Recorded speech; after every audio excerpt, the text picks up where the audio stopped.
Assalamualaikum warahmatullahi wabarakatuh. Kali ini kita akan membahas mengenai dasar kelistrikan dan instrumentasi.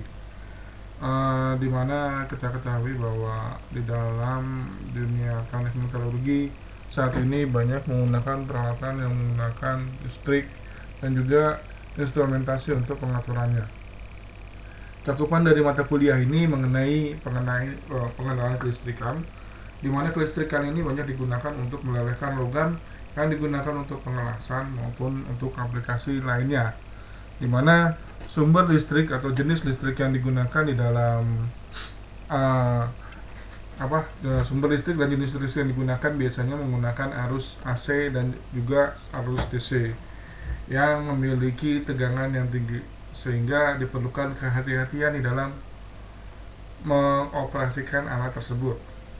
Sini juga dibahas mengenai arus DC, direct current atau arus arah, arus AC, arus alternate current atau disebut sebagai arus bolak-balik, dan juga pembahasan mengenai komponen rangkaian listrik yang digunakan di dalam, diutamakan yang digunakan di dalam dunia teknik metalurgi.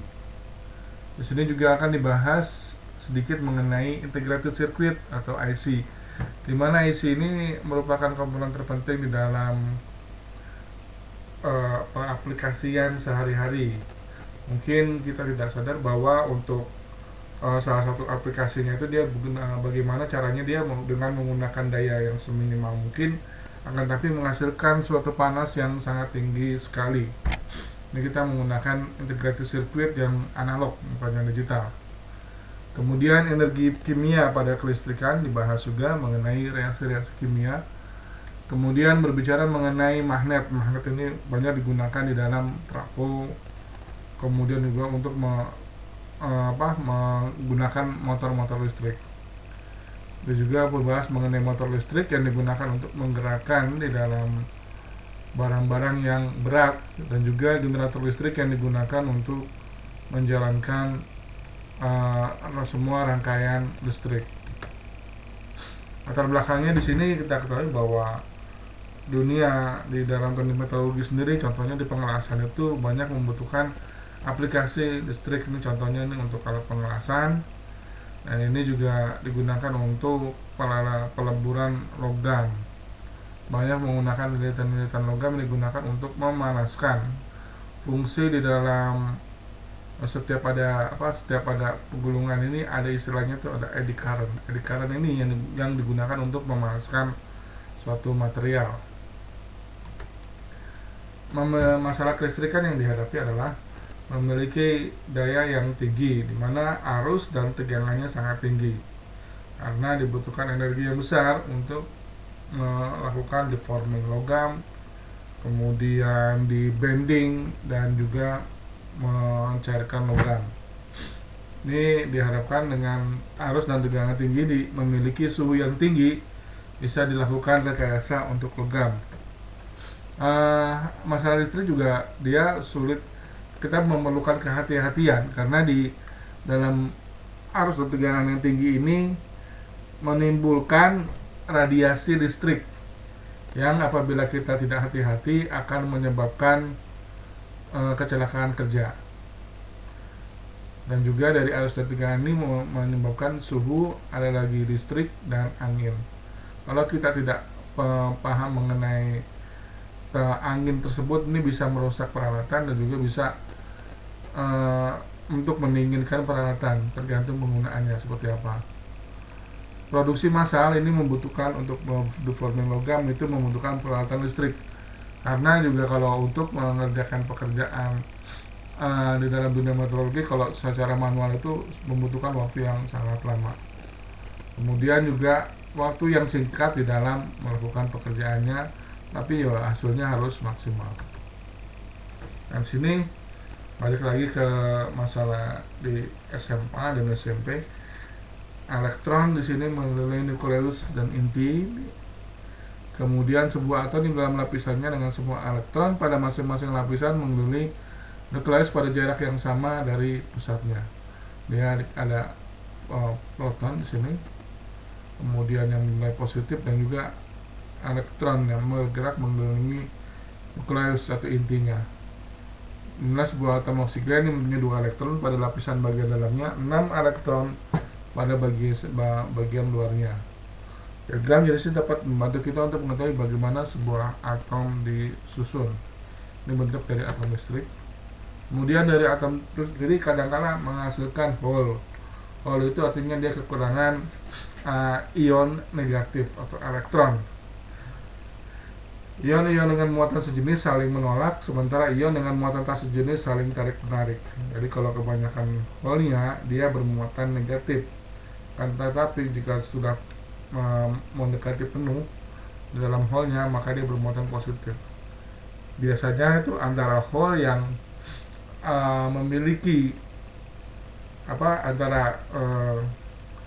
muatan listrik yang memiliki hole sedikit itu tidak boleh saling berdekatan, maka akan tolak menolak. Yang positif dengan positif juga tolak menolak. Akan tetapi antara hole yang sedikit dengan hole yang banyak itu saling terjadi pertukaran elektron, di mana hole yang positif tersebut yang memiliki tidak sedikit memiliki hole akan mengirimkan elektronnya ke yang kekurangan elektron. Arus arah itu mengacu kepada gaya kimia dalam sebuah baterai merubah atom zinc netral menjadi ion zinc bermuatan positif. Hal tersebut meninggalkan elektron ekstra pada kalengnya dan memberikan kaleng sebuah muatan negatif. Ion positif di dalam elektron menarik elektron keluar dari batang karbon dan meninggalkan dengan sebuah muatan positif. Ini di sini contoh penerapannya. Di sini yang di bawah ini memiliki kelebihan elektron bergerak ke atas mengirim ke yang kekurangan elektron. Jadi biasanya yang positif ini yang kelebihan. Ini arah elektronnya sebenarnya dari negatif ke positif. Artinya itu pergerakan elektron itu dari material yang kekurangan elektron ke arah yang hole-nya kurang. Yang positif tuh hole-nya banyak. Sini alternate current, di sini bentuknya seperti ini, naik turun peak 1. Dia membentuk satu cycle, bergerak seiring waktu. Pada waktu tertentu dia bisa peak positif, kemudian waktu tertentu bernilai 0, kemudian peak negatif. Bentuknya ini dalam waktu sesaat. Ini bentuk dari motor listrik yang digunakan untuk pembangkitan listrik, atau juga bisa digunakan untuk menggerakkan peralatan listrik. Ini ada bearing, ada terminal box yang menghasilkan listrik atau juga membutuhkan suplai listrik. Ada di sini ada power supply, terminal box untuk on off dan lain sebagainya. Ini ada cooling fan, tugasnya untuk supaya aliran udaranya ini tidak panas, sehingga dibutuhkan cooling fan. Ada stator yang sifatnya tetap, rotor yang bergerak berputar. Kebetulan ini fungsinya di sini, statornya diam, rotornya bergerak. Dan di sini ada drive pulley, ini yang akan menggerakkan sistemnya atau digerakkan sistemnya. Perbedaan antara motor listrik dengan generator listrik, walaupun peralatannya sama, motor listrik membutuhkan listrik, kalau generator listrik menghasilkan listrik. Secara umum bentuk motornya itu bisa beralih fungsi. Di sini bisa digambarkan mesin las listrik. Ini ada beberapa komponen analognya, trafo. Di sini ini ada komponen IC-nya, integrated circuit-nya, dan juga ada komponen-komponen lainnya yang masih analog. Di sini digunakan untuk melakukan pembangkitan daya yang besar sehingga bisa mampu melelehkan logam. Dan di sini juga mesin pengecoran logam. Nah, ini di sini ada semacam gulungan, di mana gulungan ini digunakan untuk melelehkan logam yang ada di tengah. Kemudian untuk peleburan logam seperti ini, tegangan transformator itu tegangan tinggi masuk ke jalan-jalannya, ada pengubah frekuensinya. Ini ada DCL-nya, rectified, kemudian ada inverternya. Di sini ada kondensornya, ada kapasitornya. Ini digunakan untuk Kumparan primer menghasilkan media induksi yang memanaskan bahan sebagai kumparan sekunder. Di sini ada kumparannya. Nah, ini untuk menghasilkan medan induksi di sini, sehingga digunakan untuk melelehkan logam. Karena di dalam sini itu ada istilahnya itu eddy current. Eddy current ini di dalam peralatan listrik sangat merugikan karena menyebabkan panas. Akan tetapi pada peleburan logam ini digunakan untuk melelehkan logam. Nah, ini bentuk pengecoran logam secara elektrik. Di sini ada pembangkit listriknya. Nah, ini ada. Nah, ini kan untuk mekanik, untuk menuangkan logamnya. Sini. Nah, ini tungku logamnya di sini. Ini menggunakan listrik. Dan juga di sini untuk kalau kita temu di Toyota, pabrik Honda di Jepang atau di beberapa negara cabang lainnya, kita menggunakan robot las untuk melakukan las mobil-mobil yang model terbaru. Nah, ini kita menggunakan angan robot. Biasanya ini dikendalikan secara elektrik.